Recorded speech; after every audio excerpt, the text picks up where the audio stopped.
The sun is finally out and silage season is just round the corner.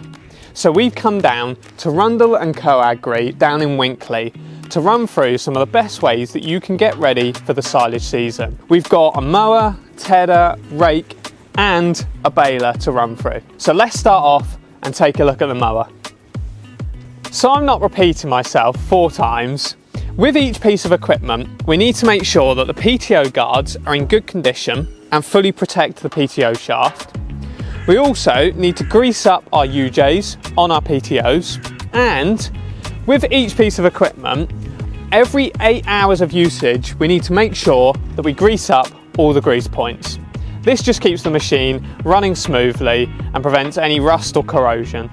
Let's take our PTO guard off and get our cover lifted. When checking our mower, we need to take a look at our blades and make sure that they're not bent, broken or blunt, and if needs be, replace them with some new blades, as this will just give you a better cut out in the field. Now let's move on to the tedder and the rake. With our tedder and our rake, we need to make sure that our tines aren't bent or broken like this one. It's important to keep them in good condition to help with crop flow through the tedder or the rake, but also ensure the longevity of the 2 bits of equipment.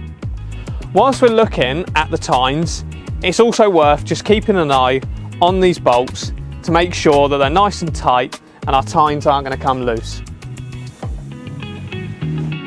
After we've checked our tines, we just need to take a look at our hydraulic hoses and make sure there's no gaping cracks or holes in them that's going to leak any hydraulic fluid or affect the hydraulics on the tedder or the rake. Once we've done that, we just need to check the height of the rake to make sure that it's just skimming the ground so it's working as efficiently as possible. Now let's head over to the baler.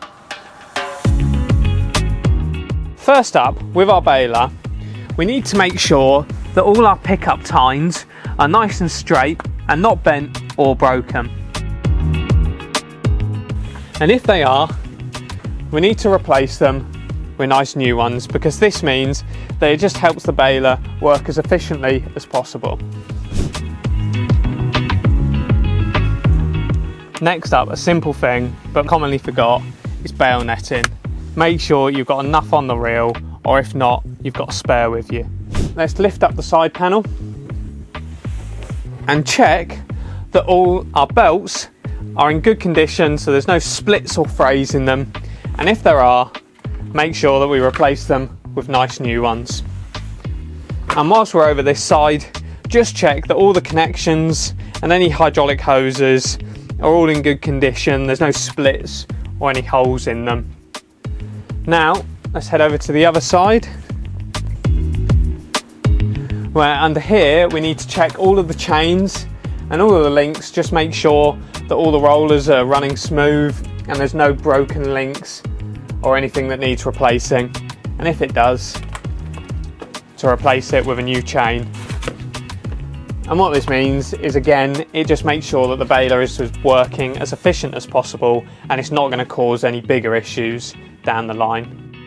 Lastly, don't forget to check your service intervals to make sure that you don't need to change any of your hydraulic filters. And if you do all of that, that should be you prepped and ready for the silage season ahead. Don't forget to like and subscribe, because it really does help the channel out, and I'll see you in the next video.